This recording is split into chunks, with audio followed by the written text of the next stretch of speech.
दोस्तों नमस्कार। Colonel Ajay, CEO Ajay stock money group first global stock finance digital channel से आपसे मुखातिब होता हूं। आज बुधवार 12 फरवरी सन 2025। दोस्तों, oil seeds and edible oil यानी खाद्य तेल और तिलहन पर सबसे ज़्यादा तेज रफ्तार से अपडेट और विश्लेषण देने वाला आपका अपना channel Ajay stock money group. 1,61,00,000 view, 2,40,000 registered user और 10,500 से अधिक शो वाला आपका अपना चैनल। दोस्तों, कहा जाता है कि खाद्य तेलों में काम करना बहुत मुश्किल होता जा रहा है। पिछले कुछ सालों से खाद्य तेलों में इतना बड़ा उतार चढ़ाव रहता है कि अधिकतर व्यापारी हैरान परेशान रहते हैं।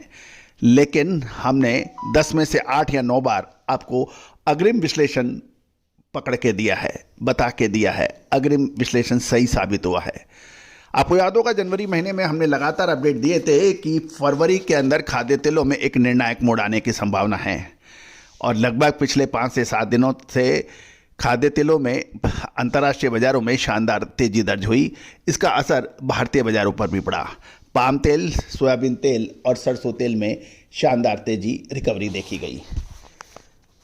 दोस्तों, जानिए ब्राजील, अर्जेंटीना और भारतीय बाजारों से सोयाबीन, पाम और सरसों के ऊपर कुछ महत्वपूर्ण जानकारियां जो आपके लिए व्यापार वर्धक रह सकती हैं। साथ साथ हमारा अनुसंधान टीम का हिस्सा बनना। दोस्तों, कहा जाता है कि किसी भी अनुसंधान या रिसर्च के लिए बहुत एफर्ट और बहुत वित्तीय संसाधन की आवश्यकता होती है। दोस्तों, आप भी हमारी अनुसंधान और रिसर्च टीम का सहयोग कर सकते हैं अपनी वित्तीय सहायता देकर। और दोस्तों, आज पूरा विश्व में भारतीय अनुसंधान का परचम फहरा रहा है। चाहे अर्जेंटीना हो, ब्राज़ील हो, यूनाइटेड स्टेट ऑफ अमेरिका हो, इंडोनेशिया हो, मलेशिया हो, सब जगह आज खाद्य तेलों की यदि विश्लेषण की बात आती है तो भारतीय अनुसंधान पद्धति को अब लोग पहचानने लगे हैं और यही हमारा ध्येय था। जानिए रिपोर्ट विस्तार से। दोस्तों, खबर निकल के आ रही है कि ब्राजील में भारी बरसात से सोयाबीन की कटाई प्रभावित हो रही है और दूसरा अर्जेंटीना में सूखे के वजह से भी परेशानियां देखने को मिली है। और खबर यह भी निकल के आ रही है कि भारी बरसात के कारण लगभग पिछले 1.5 महीने यानी 45 दिनों से भारी बरसात से ब्राजील की सोयाबीन की फसल की कटाई काफ़ी धीमी हो गई है।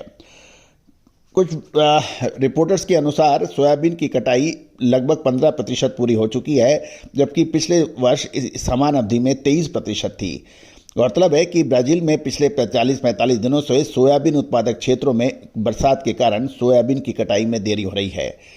ब्राजील के सबसे बड़े सोयाबीन उत्पादक राज्य मोंटो ग्रोसो में सोयाबीन की कटाई में कुछ तेजी आने की खबर अब मिली है, क्योंकि पिछले 2 सप्ताह की स्थिति में सुधार हुआ है।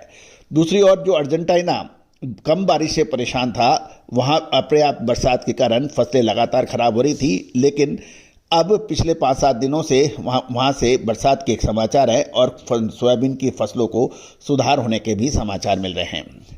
साथ साथ ये भी ध्यान देने वाली बात यह है कि कांदला में पाम तेल का स्टॉक 23 महीने के उच्चतम स्तर पर जा पहुंचा है।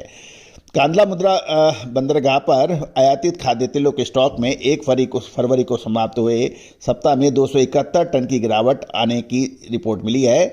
और ये भी ध्यान देने वाली बात है कि सोयाबीन तेल की कीमतें पाम तेल से सस्ती होने के कारण कांदला बंदरगाह पर टोटल क्रूड रिफाइंड पाम तेल का स्टॉक 23 महीने के उच्चतम स्तर पर पहुंच गया है। कांदला मुद्रा बंदरगाह पर सोया डिगम के स्टॉक में पिछले 2 सप्ताह में गिरावट भी देखने को मिली है। साथ साथ ये भी एक खुशखबरी है कि भारत का खाद्य तेल आयात फरवरी में 3 साल के निचले स्तर पर पहुंच गया है, क्योंकि खाद्य तेलों में आयात जनवरी के मुकाबले फरवरी में 8% की गिरावट आने की उम्मीद लगाई जा रही है। दिसंबर जनवरी में आयात में गिरावट के बाद फरवरी में लगातार तीसरे महीने खाद्य तेलों के आयात में गिरावट का अनुमान लगाया जा रहा है। इस में देश के खाद्य तेल का आयात फरवरी में 9.25 लाख टन पहुंचने का अनुमान है, जबकि जनवरी में ये 1.07 लाख टन था। गौरतलब है कि खाद्य तेलों का कुल आयात 3 वर्षों के निचले स्तर पर पहुंचने की उम्मीद लगाई जा रही है। सोयाबीन तेल का आयात 8 महीने के निचले स्तर पर पहुंचने की उम्मीद है। पिछले वर्ष फरवरी की तुलना में खाद्य तेलों के आयात में 4% की गिरावट आने का अनुमान है और सीजन के पहले 4 महीने में खाद्य तेलों का आयात पिछले सीजन की तुलना में 2% बढ़ने की भी खबर मिल रही है। दोस्तों, ये भी एक महत्वपूर्ण बात यह है कि अंतर्राष्ट्रीय बाजारों में खाद्य तेलों की कीमतों में बढ़त के कारण इसका असर भारतीय बाजारों पर भी पड़ा। आयातित तेल खाद्य तेलों के विशेषकर पाम तेल और सोयाबीन तेल के भाव में मंगलवार को 10 से 15 रुपये प्रति 10 किलोग्राम की वृद्धि होने तथा आयातित खाद्य तेलों में पिछले 5 दिनों से लगातार मजबूती आने से सरसों के तेल के भाव निचले स्तर पर शानदार सुधार देखने को मिला है। साथ साथ ये भी ध्यान देने वाली बात है कि डिस्पैरिटी के कारण सरसों तेल की पाइपलाइन खाली हो गई है और मांग बढ़ने के साथ बाजार में एक साथ डिमांड बढ़ने की उम्मीद अब व्यापारी लगा रहे हैं। जहाँ तक सरसों की नेफेड द्वारा बिक्री की बात करें तो नेफेड ने चालू सीजन में 7 फरवरी तक कुल 13.71 लाख टन सरसों खुले बाजार में बेची है, जिसमें राजस्थान के गोदामों में 6.20 लाख टन, हरियाणा से 3.42 लाख टन, मध्य प्रदेश के गोदामों से 2.47 लाख टन और उत्तर प्रदेश से 24,000 टन और गुजरात से लगभग 1.15 लाख टन और असम से 22,000 टन सरसों नेफेड द्वारा बेची गई है। दोस्तों, मंगलवार को 42% सरसों डिलीवरी 25 रुपये बढ़कर 6175 से 6150 रुपये हो गई है। दिल्ली में सरसों के भाव 6,000 पर अनचेंज रहा। साथ साथ जयपुर एक्सप्लेयर का भाव 9 रुपये बढ़कर 1281 रुपये और कच्ची घानी का 9 रुपये बढ़कर 1291 रुपये प्रति 10 किलो रहा। दोस्तों, सरसों और खाद्य तेलों में आगे अब निर्णायक मोड़ है। क्या तेजी होगी या मंदी? विशेष अग्रिम रिसर्च रिपोर्ट के लिए संपर्क करें।